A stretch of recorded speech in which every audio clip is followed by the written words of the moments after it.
Hey guys, a real bold title today, the solution to all of life's problems, and not just clickbait. This is a genuine, sincere video where I really do believe this is the answer for everything. Jesus in Mark chapter 8 told his disciples that he would be rejected by everyone and that he would be killed, tortured and killed.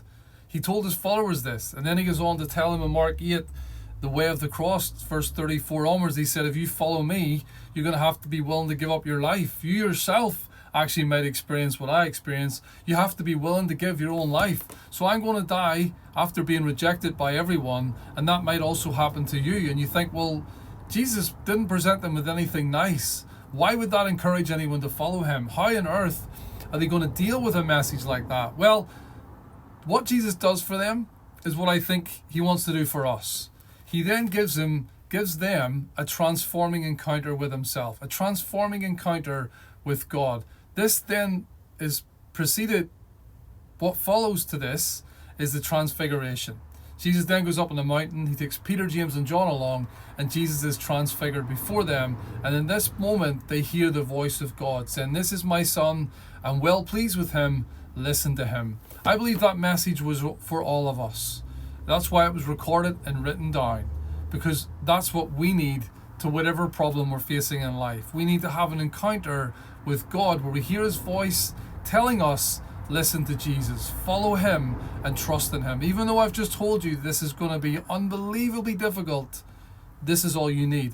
Peter reflected on this incident in 2 Peter chapter 1, saying, we didn't follow cleverly invented stories. We were eyewitnesses of his majesty. This eyewitnesses of God's majesty enabled him to go to his own death and to encourage other people to do the same. So what is the answer to this? The answer is this: it's not solving our problems. It's actually just knowing that God is in our corner. Knowing that God is speaking to us, knowing that he's overseeing everything, he's in control ultimately. Hearing the voice of God, having a transforming encounter with Jesus is all our life needs.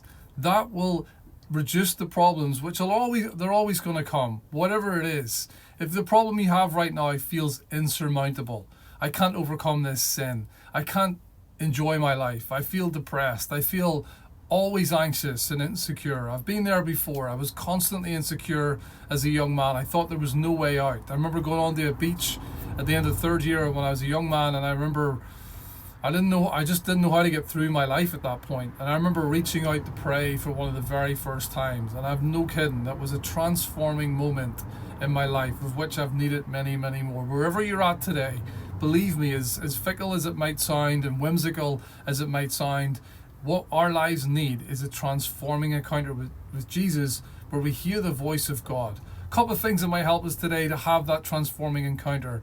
Be people who wear their heart on our sleeve. Go after it with all of our heart. Seek and you'll find. Be devoted to God. Listen out for him. Look out for anything that gets in the way of having an encounter with God. Distractions in our lives. Go to a place that you enjoy to be with God, or you might enjoy being out amongst nature. And the third thing is that I love the scripture in Luke 5 verse 16, where it says that Jesus was surrounded by needs and problems, people coming to him with sicknesses. He was getting more and more popular, potentially more and more overwhelmed. And it said Jesus, one of my favorite verses, Jesus often withdrew to lonely places and prayed. He got away often. He withdrew from all the needs around him to be at peace, to listen to God and be undistracted. Lonely places where other people weren't around. Our lives, whatever we're going through, we need to have a transforming encounter with Jesus where we hear God speaking to us.